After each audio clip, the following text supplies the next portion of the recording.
Hello, my name is Qi Qi and I'm a medical student from the University of Bristol in the UK. I'll be taking you through our research project on profiling mistletoe therapy research.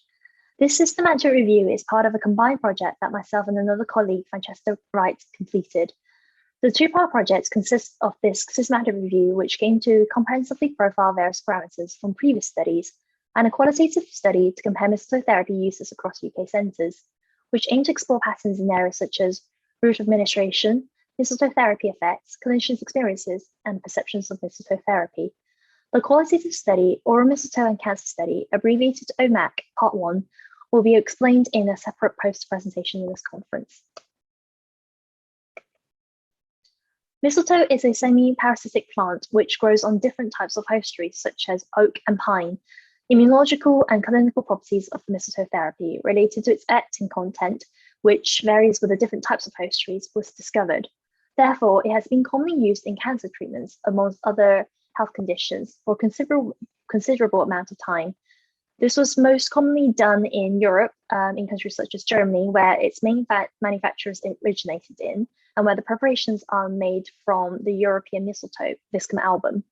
In most circumstances, mistletoe therapy is used as an adjuvant to conventional treatments for its well-studied and observed effects for improving clinical symptoms or chemotherapy and radiotherapy side effects. Mistletoe can be administered in different forms, such as oral drops and intravenous infusions, with subcutaneous injections being the most traditional and likely most commonly used. In summary, mistletoe therapy has been used as an adjunct to conventional treatment in cancer patients due to its known immunological properties.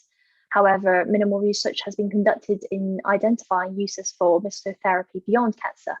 Also, not much is known about the specifics of how it is being prescribed in different countries for different conditions other than cancer, and what evidence there is for the use of oral mistletoe compared to the other routes of administration, such as subcutaneous or intravenous.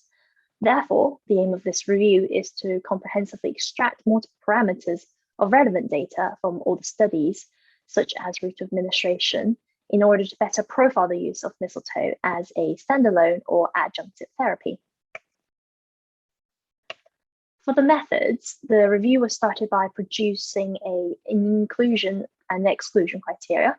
Only clinical studies that had a control group and specifically used mistletoe as monotherapy or in adjunct with conventional therapy were included.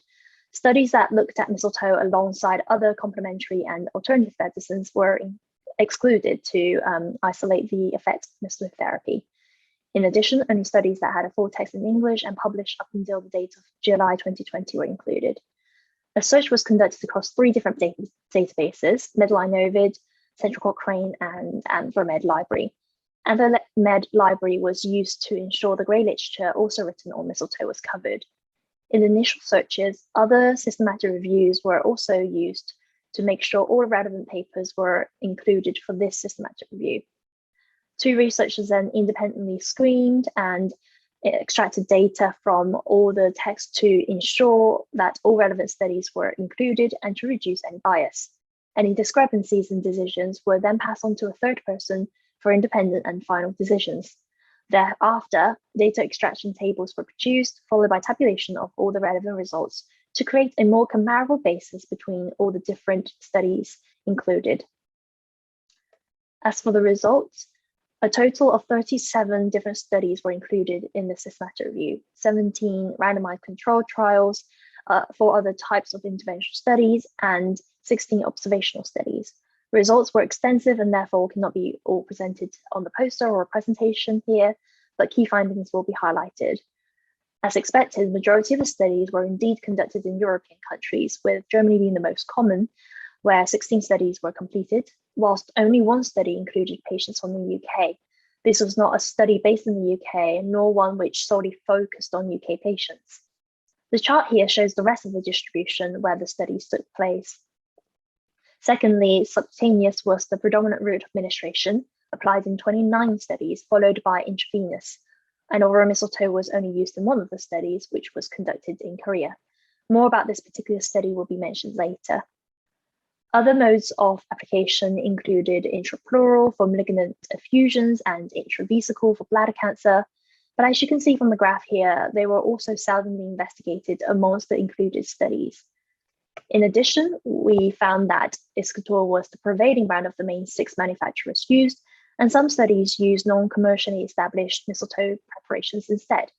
Furthermore, 92% of the studies explored cancer, where the most common type investigated was breast cancer, followed by lung and pleural cancers, covering around half of that of breast cancer's numbers.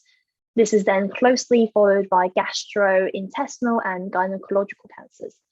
However, 2 studies were conducted on healthy volunteers, and 1 study aimed to look at the use of mistletoe therapy on muscle mass and strength in the elderly.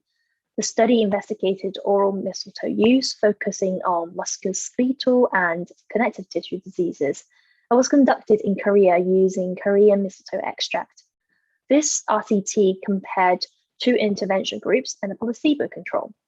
All groups were made to exercise, but one of the interventional groups had higher dose of mistletoe therapy, whilst the other had a lower dose.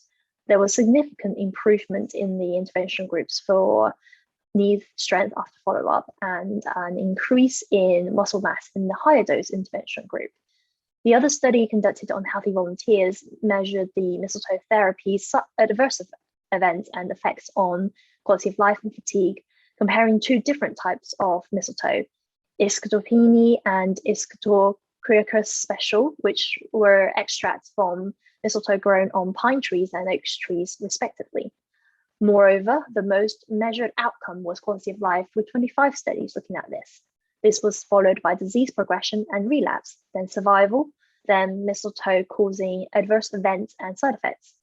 Overall, majority of the studies suggest a positive effect on mistletoe therapy, improving quality of life compared to the controls. So from this systematic review, some areas in the existing research field which host less data can be identified. The findings from the study indicate the need for research into mistletoe therapy provision and practice in the UK due to the lack of data on UK patients treated with mistletoe therapy. The review has also confirmed the need to examine data around oral mistletoe uses and effects. It may prove helpful to profile mistletoe therapy data by less examined parameters such as age, gender, and condition to better comprehend the full medicinal benefits of mistletoe.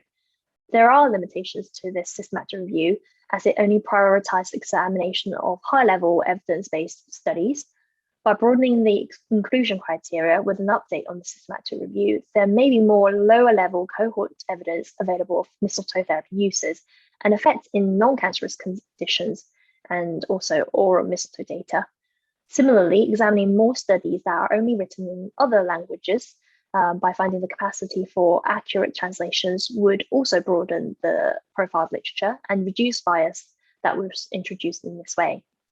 In summary, this review emphasizes the need for more research into mistletoe therapy as a whole, with larger and more comprehensive studies to fill in the current gaps in knowledge regarding various topics, such as 1, oral mistletoe and its effects, 2, the therapeutic impact of mistletoe therapy in other non-cancerous health conditions, and 3, the extent of its effect on quality of life and fatigue. Further studies are also needed to examine the influences of different dosing regimens that will have effect on mistletoe therapy on patients. This will better support reasoning behind practicing clinicians' choice of under which conditions to prescribe mistletoe therapy, the route of administration, dosages, and regimes. It will also provide an insight into identifying any factors that need to be taken into consideration for adjusting any of the aforementioned decisions, such as age. The ideal aim would be to have sufficient existing research available for clinicians to make evidence-informed decisions or to standardize the prescription protocols or training in mistletoe therapy prescription. This will be crucial in ensuring patients who mistletoe therapy are suitable for will gain the optimal outcomes for themselves whilst maintaining patient safety overall. And in conclusion, this review highlights the extensive number of studies conducted globally to understand mistletoe therapy uses, predominantly in cancer patients. There is scope for more trials to better evidence mistletoe therapy in improving quality of life and fatigue. And also profiling data by age, gender, and condition is invaluable in better understanding the medicinal benefits of mistletoe. At last, we would like to thank our supervisor, Dr. Alison Huntley, for being incredibly supportive and kind throughout the entire project. We'd also like to thank Dr. Lorna Duncan for being a great deputy lead and for being always available to answer questions during various stages of our project. And a special thank you to all the clinicians who kindly shared their experiences by participating in our OMAC research study. Thank you very much for listening to this presentation, and for more information, please see the poster on the website also under my page, and you can ask us any questions during the dedicated session times on 6th of November at the online ECIM conference. I look forward to meeting you all. Thank you.